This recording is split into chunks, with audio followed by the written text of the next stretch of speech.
Welcome back, you lovely lot, to Cowland on Cars, the channel that conclusively answers the question, what if Jay Leno's garage only had access to cars from Facebook Marketplace? As you can see this week, we've got something rather cool. This actually isn't my car. This is a car that I have bought for my number one daughter in numerical terms, Amber. She has just passed a test, and you might be thinking, how on earth have you got a 17-year-old to drive an MX-5? But we'll come to that in a moment. But drink it in. This is what, ladies and gentlemen, £1,800 worth of Mazda MX-5 NC, the Mark III version, looks like. And the observant ones amongst you will have noticed folding hardtop, which on a rainy day, as it's just starting to come down, it's no bad thing at all. Now, I'm a big fan of all generations of the MX-5. To me, it is just a genius piece of motor car construction and design. It really is. It takes everything that's wonderful about the old Lotus Elan and makes it Japanese and reliable and usable. But the handling on all of them, it's fantastic. But why I like the NC so much, I particularly like the styling because it's sort of contemporary with the RX-8 of the time, but also being a taller gentleman, it's easier to fit in. This is by far the biggest of all four generations of the Mazda MX-5. Because of Mazda's amazing quest to keep the weight down, the latest one, the ND, is actually quite a lot smaller than this one, the NC. So there's more legroom, more boot room. I just think this is a masterpiece of design and packaging, and they handle and drive so well, particularly this one, which is a 2-litre. I also think the folding hardtop is a work of genius. They've obviously got the RF now, which is a similar sort of confection. But what's great about this is you get the niceties like heated rear window. I think it's fiberglass middle section, aluminium back section. Just very, very clever. A little bit quieter, a little bit more refined. You get a lovely headlining inside it, so it feels much more like a coupe. And I do think, just looking at that, don't look too closely because, as you'll see in a minute, some of the paint isn't perfect, hence £1,800. But that's a handsome car, isn't it? It really is. There you go, look, just in case you didn't believe that I fitted in nice and easily. They're big inside, they really are. And they're very lovely as well, I have to say. But why have we got this one? Well, little Cowland, my eldest daughter, just passed a test and we needed something for her to drive. The idea was, I bought the Fiesta that you may have seen in another video. She would drive that car. The crazy thing is, the insurance on that car, £3,600 for a 17-year-old. Through the amazing MX-5 Owners Club and their insurance scheme on limited mileage, this one, just over half. So I know it's probably quite a lot to ask a 17-year-old to drive a 2-litre rear-wheel drive car safely, but she learned very well. She's done a lot of karting as a kid. She's a responsible driver. I think this, with its 4 airbags, better chassis, more predictable handling, daft as it sounds, sometimes a bigger, quicker car, which also can get you out of trouble as well as into it, could be the way to go. So this is what she's driving, and daft as it sounds, it's saving me money over a 1.3 Fiesta. Apologise for the noise in the background. You might be able to hear an ice cream van. If I disappear, you'll know why. So my plan as a dad was really simple. Get Amber in the Fiesta for a year, learn the craft of driving a small front-wheel drive hatchback and be respectful of that little powertrain. Get this car done over the course of a year as a bit of a project together, you know, a bit of father-daughter bonding time. And then maybe when she's 18 or 19 and obviously a bit more responsible, had a bit of roadcraft under her belt, I'd put her into this. But because the insurance was such a bargain, to me it didn't make any sense. So I was faced with the opportunity to put her into a very cool car quite young. But, you know, make your own mind up about that. I think personally, if you give people the responsibility of a bigger car, they learn to drive it. And so far, touch wood, that's what she's proven to do. Interestingly as well, because I hadn't even prepared this car for her, I thought I had a year to do that, we just banged it straight to the MOT, told my mate Steve to be as hard as he could and fail anything that was even slightly borderline. And all it failed on was one broken or cracked coil spring. So I've put 2 on the front, which, as you can see, is why she's looking like a off-roader. But maybe we can do something about that. Very soon I want to swap the tyres. They are good but very old, and we're going to swap to 17-inch wheels to do that. But also today, because it's Bank Holiday Monday and my friend Ross is in town, he's going to just do a couple of cosmetic jobs. Got a little bit of wear on the driver's seat, very, very cloudy headlights that only just went through the MOT on efficiency. So I want to make those better and prettier.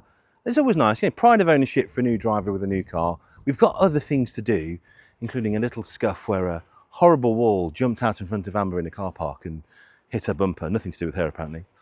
So there's things to do, but we'll do those as we go along. But just a couple of small cosmetics today, just to introduce the car to you and just make it more fun for her. So Ross is Ross Cameron, and he is the boss of Star Smart Repair here in Nottingham. We've worked together many, many times before, and he's a brilliant guy. If you've got an end-of-lease vehicle, a classic with a few scuffs and tears, you need to make it look absolutely perfect, you just got something on your daily that isn't quite right, he's the man you call. And after a quick once-over, Ross opened up his mobile studio. Inside is an entire paint scheme, a full system both for external bodywork and internal leatherwork and trim. He's going to mix all of these colours by hand, but before he does that, we've got to do a deep clean and degrease on the driver's seat to get rid of every single product, cream and balm that's been used. And then of course it started raining, so we had to move the car inside. We're lucky that we've got a garage though. And once we're back inside, it's time to continue the cleaning. The reason that we do this is to make sure that we're matching the new colour to what is the clean original colour, rather than whatever it's faded or been taken to. That's a Scotch Brite pad with an acetone cleaner, which scuffs everything up. Smells delicious, smells like pear drops as well. And make sure we are scrupulously clean. You can see how that's matted the leather off. That's now ready for the adhesion promoter to make sure that we can get everything on and it stays on. Before we can start to paint, we need to mask off the area that we're going to paint. It's already looking a lot better, just a really decent clean. And the fact that actually, by moving the top layer of the leather paint, that's actually gone into some of the cracks and filled them up a little bit. You can see there's less discoloration difference between the good leather and the small imperfections. Ross is taking his time here. He's also making sure we're masking off everything else on the car. The airbrush that he uses is very local, and the paint will dry as it atomizes, so anything that oversprays won't go very far. You'll see when the masking comes off, there won't be much on it. But now it's time to get the colour ready. But before we do that, adhesion promoter literally keys the surface, ready for the paint to hit it. And once again, if you watch the amazing Dave Hedges video, Ross is another artisan that mixes all of his paint by eye and by feel. No spectrometer here, no chart, no scheme. He's just taken one look at the black, reckons he's worked out exactly what he needs in terms of the colours that go into it. One test spray to make sure that it's okay. And also this acts as a guide coat, so we can see those high spots on the leather there. They'll need to be sanded down to make sure that the leather feels perfectly smooth once it's painted. And the amazing thing is, in his first go, he got the black shade absolutely spot on. Respect. So with the surface prepped, the colour absolutely spot on. It's just a case of a few passes to make sure you've got that uniform colour. And you can see it looks absolutely beautiful. I love this process so much. Doing both the squab and the backrest means that any wear that the car's got over the last 19 years can be completely rewound. We haven't even had to use any filler on this seat. That was the quality of the Japanese leather, which was really good. As the masking comes off, it's ridiculous. The amazing quality of the colour match and also the texture as well. He has used a little bit of texture to bring it up, but no filler, as I've said. And what you've got there now, to me anyway, looks like a one-year-old seat. No wear, completely uniform coloration, and the car just looks much smarter and much newer. If you think it can do this on a 19-year-old car, what could it do for yours? I will put Ross's details in the description below in case you need him. But before we head back to the car, just a quick note from our wonderful friends at Draper who've been kind enough to sponsor this episode by sending me one of these ridiculous 195 bar pressure washers. This is everything I'm going to need to keep the cars clean for this summer. We'll spark it up in another video, but I can already tell that this thing is a beast with a brushless induction motor and 8 meters of armoured hose. And those funky little nozzles there, they're actually different spray pattern nozzles that you can fit into the back. You've even got an integrated detergent holder. Look, they just pop in. You can change the pattern to suit whichever job you're doing at the time. And they all take just seconds to swap. Couldn't be easier. And if you want to clean your caravan or your patio, they've given you the accessories for that too. In short, it's all there. I can't wait to give it a go and a proper blast. If you want one for yourself, head over to drapertools.com and have a look. I think they might even have a little cheeky discount on there at the moment, if you're quick. But anyway, back to the car. Nothing looks worse than a cloudy headlight, does it? Really ages a car and makes it look uncared for. Amazingly, these just about scrape through the MOT, but having driven this car at night, they're not particularly good. A quick headlight restoration is going to make them look much sharper, much fresher, and actually work much better. So first of all, Ross needs to mask them up to make sure that when we're mopping them and sanding them, we don't damage the paintwork, even though Amber's had a go at that already. And then it's the tried and tested formula of how you make anything shiny. Start with ascending grit. So we start with a 1500 grit, which gives it a very coarse and scary sand. You can see you have to make it worse before you make it better. It always freaks me out when we do this. So 1500 grit start with. You then move on to a 3000 grit with a little bit of water to make sure that you've got some slide and ride there.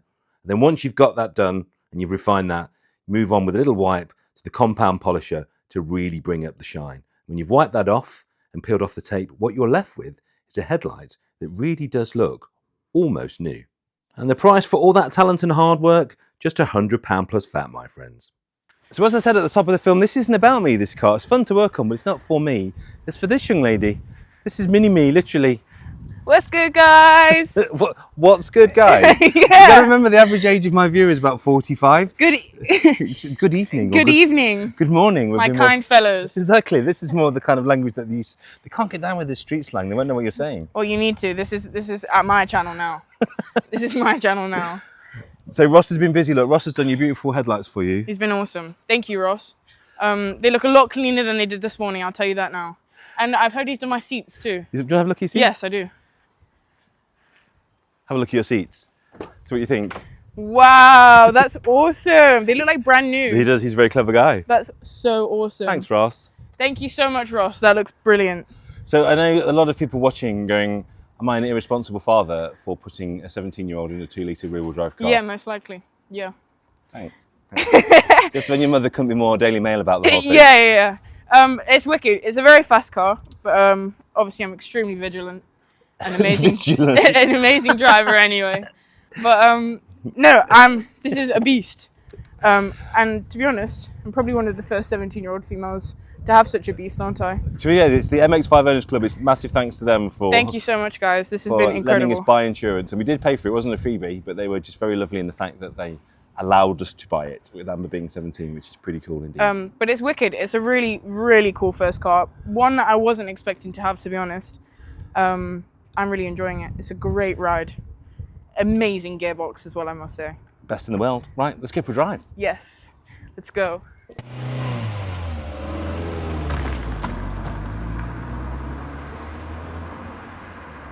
So thanks to Ross, the start of a journey for one budding petrol head that's now a little bit prettier and a little bit more efficient than it was before. Amber's got many happy miles of her ahead, I think, in this MX-5, so a huge amount of thanks to everybody that's helped, particularly the MX-5 Owners Club. I will leave the link to the description to join the club. If you have one, they're the most amazing, friendly people. But like, subscribe, and I'll see you next time for more of the same.